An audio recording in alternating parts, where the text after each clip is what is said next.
So winter is here, and one of the things that most people do is protect their plants.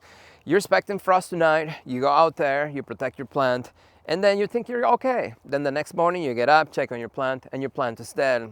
You're putting all the effort, you bought all the materials, you did everything right, but yet your plant is dying.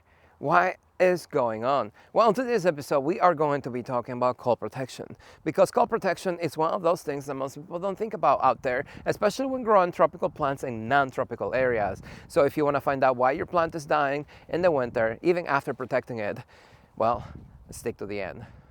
So frost protection is going to be the most commonly winter protection method that people use to protect their plants in the winter time. And that is, usually you get a blanket, you get a sheet, whatever, and then you throw it over your plant on the nights that you're expecting frost, and then, well, your plant is protected, right? Well, one of the things about frost is most people don't understand how it actually happens. Frost is just the water in the air. It goes from gas to liquid, falls to the ground, gets everything wet, and then that water freezes. Well, that's what actually will damage your plant. So when you frost protect your plant, you usually preventing the plant from getting wet, like this plant right here.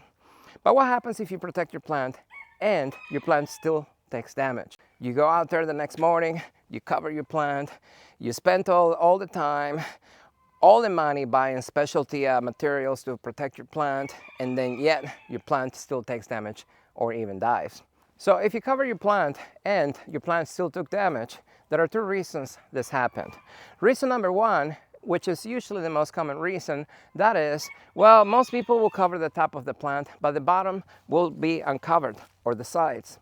You have to understand, if it's windy that night, that is supposed to freeze, and the air gets through the side of your plant, well, that will get your plant wet anyways, and then your plant will take frost damage. So even if you cover the top, your plant will still take damage.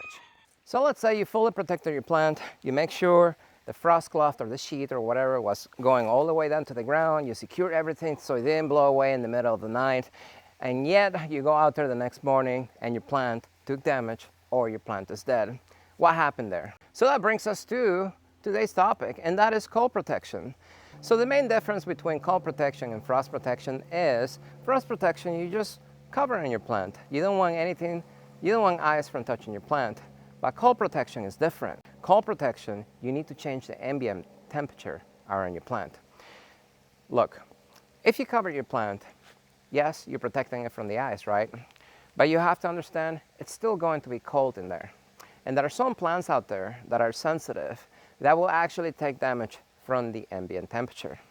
Like this mango trees right here. You see, all these are mango trees right here. And I live in Arizona. Mango trees in my area are cold sensitive, meaning in order to protect them, you have to change the ambient temperature around them. So there are a few ways you can actually do that. One is by using microclimates. So the temperatures have been actually warmer than normal in my area recently. So I haven't really had to move these mango trees here because it's been warm. And that's due to the microclimate in this little area here, but also the general temperatures in my area.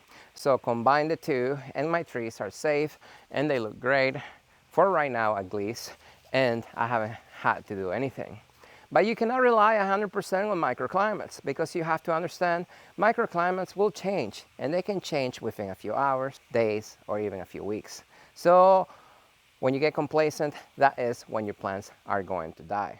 So the best way to actually cold protect a plant that is cold sensitive in an area where the plant is not native to is to build a cold structure. This is one of my main mango trees in the ground. It has been in the ground for many years. I have many different videos about it if you want to check my channel. But this tree right here, I have to build a cold frame every single year to protect it. Now, every single year the temperatures differ. Some years are going to be warmer, like this year. Some years are going to be colder. But just to be safe, I always build the structure. So what is the purpose of the structure? A cold frame is just another word for like a makeshift greenhouse. So this right here is plastic on the sides. Now on the top, I don't have plastic yet, but I'm gonna be throwing plastic up there. Unless you have a heat source, I don't recommend plastic, because plastic will condensate the water on the inside, and then it will start dripping down onto your plant, and then that water will freeze and damage your plant. That happened to me one year, and I got a video where I actually showed the damage, and you can also see the update video where what the tree looks like. But the tree looks great right now. But the main purpose of the, let's get back to topic. The main purpose of the cold frame or the little greenhouse is to retain the heat inside the structure.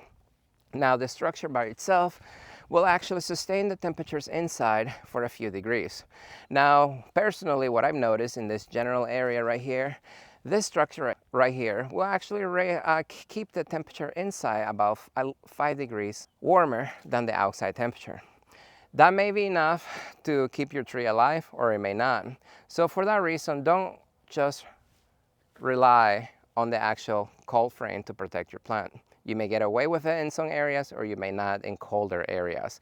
So for me, it's just not enough. So when the cold frame is not enough, you have to use an outside heat source. What I personally use are two types of heat sources. One is going to be an electric. So this right here, it's a plug-in 500-watt heater. This one right here is an adjustable golf cart heater, and it goes all the way up to, I believe, 2,900 BTUs. And this one, I'm sure a lot of you have seen. Now this one right here, it's adjustable. I think the lowest setting is 9,000 BTUs all the way to, I think it's either 20 or 30,000 BTUs. So which one to use for a structure like this? Now, just to give you an idea, this structure is about 12 feet wide. It's 12 by 12 by, I think it's either 12 feet tall or 13. But anyways, yeah, it's big. So for a structure this big, and it's not fully sealed, a 500-watt heater is more than enough to keep my tree alive when the temperatures outside are the coldest that I have recorded in this area, 19 degrees Fahrenheit. And that is enough for a structure like this, a little heater like that, 500 watts. Now, if you don't have a power source nearby, you can go ahead and use propane. When you use your propane, you have to be careful, make sure you stake it down, make sure that that thing is not gonna tip over. Now, it has a safety mechanism in there, but yeah, so that one over there will get a little hotter than this one, and this one right here needs a little more clearance than this one.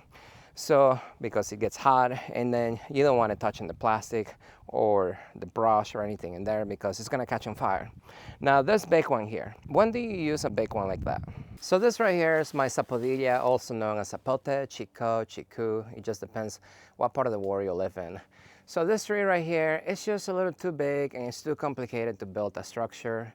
It is partly my fault because of the area I put it in. But anyway, so this tree, what usually happens is I cover it, and that will be enough on a warm winter, which this one seems to be like. But if I ever get temperatures that are into the low 20s or the high teens, which is not normal, but it happens every few years, then I will use a heater like this. So what I will do is I will get the heater, I will put it over here underneath the canopy so it can radiate the heat up the canopy to keep the temperature warm. Now this tree right here is not cold sensitive. This tree in my area, it is frost sensitive. So the main reason I use a heater like this for a tree like this is just to prevent the area from freezing. But this tree will take the cold temperature. I know we're talking about cold sensitive plants, but this one right here is what I use for a tree like this. But can I use a propane heater like that in a tree like this to keep it from getting cold damage? And the answer is possibly. But you have to understand, you will have to have a thermostat in different areas in here to actually check the temperature live as it's happening. Because if you don't, and one area of the tree is too cold and the other area is warm, your tree may still take damage and die. So for that reason, unless that's your last resort to actually heat up your tree and you have nothing else to use, I do not recommend to just use a heater like that for cold protection, but it's better than nothing. Now, if your tree is smaller, it's going to work, but I can tell you on bigger trees in bigger areas, it just gets complicated. Another thing with that heater is it's usually radiant heat, the immediate area. So I would recommend to get a fan, putting it behind so it can blow the heat into the canopy of the tree. And a heater like that will only work on nights when temperatures are briefly going to drop below freezing. If the temperatures stay freezing all day long and all night in your area and you're hoping for that heater to actually keep your tree alive, that is not going to work you are going to need to actually build a cold frame, a greenhouse to retain the heat, otherwise your plant will actually die. Another question that I get is, how long do you have to do this? Will your plants actually get stronger as they get bigger? And the answer is they may get a little stronger, but you will have to do that for the life of the tree. So when planting trees, getting trees that are not native to your areas, frost or cold sensitive plants, you have to think of it as a commitment for life, because plants are living beings just like you, and just like you, they will require care every single year, either in the summer or in the winter. Let's talk about the actual structure. What's the easiest way to build one? Now I can tell you the easiest way to build one is just out of PVC. So this is just 1/2-inch PVC, and I've noticed the bigger they get, the more flimsy they get, so you're gonna have to brace it. But up there, I actually have some 3-way couplings, and link in the description if you want to see the couplings that I used here. But this structure right here, it's great for smaller trees. For something this big, it will work as long as it's not windy in your area. If it gets windy in your area, you're gonna have to brace them, because otherwise it's gonna bow in, and that's not good, and it will probably break. And what I usually do is I put some rebar in the ground, and then I slide the actual PVC over it, and that's what holds it in place.